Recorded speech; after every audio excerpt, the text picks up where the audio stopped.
fiquei impressionado com o público do evento que vocês fizeram agora, a última vez, eu acho que em Londres. Foi Londres mesmo? Londres. Foi Londres, né?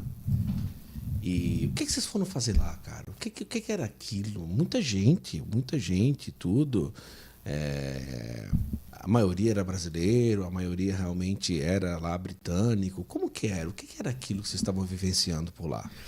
Esse foi um evento chamado ARC, que a gente foi, que é organizado pelo Jordan Peterson. Tá. Que você deve conhecer. Sim, né? claro. Então, ele, junto com uma baronesa de Londres chamada Philippa Stroud, que é uma das mulheres mais influentes do Reino Unido, já foi ministra, hoje ela é deputada, eles começaram a organizar esse evento.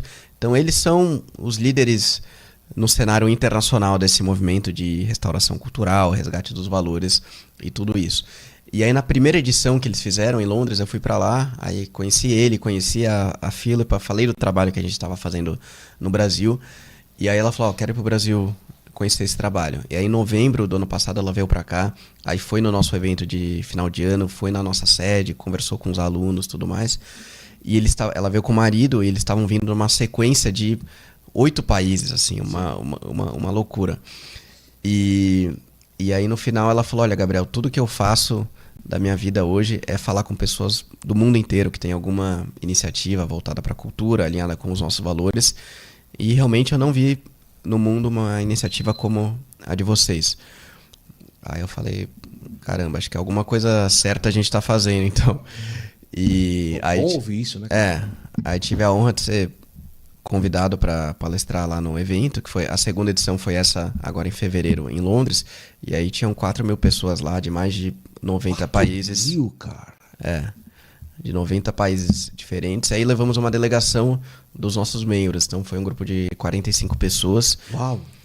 E foi muito interessante, porque de fato está cada vez mais claro que, para mim, que o Brasil vive um momento muito especial. Tem algo especial acontecendo no Brasil, isso é inegável. E às vezes a gente tem síndrome de vira-lata, a gente fala, não, mas lá fora o pessoal deve estar muito mais avançado. E não está, a gente está vendo que não está. Depois que eu fui com o Guilherme, que é meu sócio, na primeira edição, e aí a gente voltou falando isso para os nossos alunos. Falou, realmente a gente está mais avançado do que o pessoal lá fora, em termos de estudo, de aprofundamento, tudo. E aí ninguém acreditava no que a gente falava. Falou, pô, os caras estão exagerando, né? Sim. Aí, bairrista, né? Tá olhando pra cá. Aí foi interessante dessa vez, porque foi um grupo, né, de 45 pessoas. A galera pôde sentir, né? E aí todo mundo... E aí eles conversavam com o pessoal dos países, e eles falavam, caramba, isso é impressionante o que tá acontecendo, né? Os empresários estudando filosofia, estudando educação clássica, se aprofundando. Então eu vejo que tem algo muito profundo acontecendo no Brasil. E eu acredito que o Brasil vai ser o protagonista desse movimento de restauração cultural no mundo.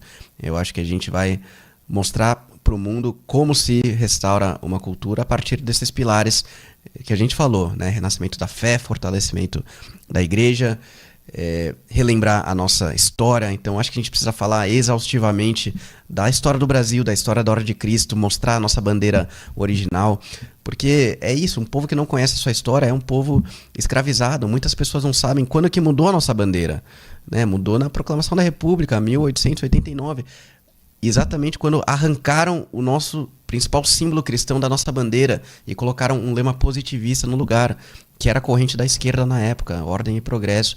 Então, só que hoje ninguém sabe disso, aí todo mundo carrega a bandeira, ali ordem e progresso, sendo que foi uma revolução que aconteceu 100 anos depois da Revolução Francesa, que foi um dos maiores ataques que já aconteceram contra a igreja na história. Então se a gente começa a esquecer essas coisas, a gente fica fragilizado. E à medida que a gente lembra essas coisas e fala sobre essas coisas, e as pessoas despertam para isso tem um poder muito grande, porque isso está latente, né? Todos esses valores, toda essa história, isso está no coração do brasileiro. A gente só precisa relembrar as pessoas.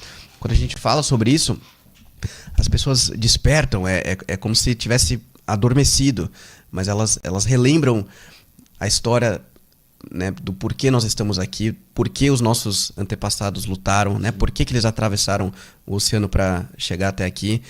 E agora a gente vê que o Brasil está passando por esse momento quando que a gente ia imaginar o Frei Gilson colocando 1 milhão de pessoas ao vivo para rezar o rosário durante a quaresma, o trabalho do Padre Paulo Ricardo, o trabalho do Santo Flow aqui com o crescimento de vocês. Então, o que a gente vê é que existe um movimento mais profundo acontecendo no Brasil. Muita gente fala dos Estados Unidos. Os Estados Unidos teve essa guinada agora com o Trump. Que, claro, tem muita coisa positiva ali, mas eu enxergo como uma mudança muito mais superficial do que está acontecendo no Brasil. É uma guinada política. Então, basicamente, o pessoal lá fala, esse woke é uma porcaria, não funciona e tem que acabar com esse negócio. Tudo bem, isso é ótimo. Mas quando eu vejo a profundidade da mudança de vida interior que está acontecendo nos brasileiros, né, que eles estão estudando, estão se aprofundando, isso eu vejo que não está acontecendo lá fora. E para mim isso ficou muito claro no evento que a gente teve em Londres. Foi muito legal, cara. E como que o pessoal recebeu lá a palestra que você deu lá? Foi ótimo, foi ótimo. O feedback é extremamente positivo. A gente estava com um stand lá. O nosso stand era o mais cheio do evento. O pessoal indo lá perguntar, tirando dúvida, deixando nome, deixando contato para organizar evento nos outros países. Que legal. Mas a gente tá ferrado agora. Não sei se a gente vai conseguir fazer. Tem tanta coisa para fazer no Brasil. Mas muita gente ficou interessada. Não, e o seu inglês é muito bom, né? Isso facilita pra caramba, né? Você dá uma palestra ali no inglês muito bom mesmo, aprofundado, cara. Eu disse, nossa, mas muito bom.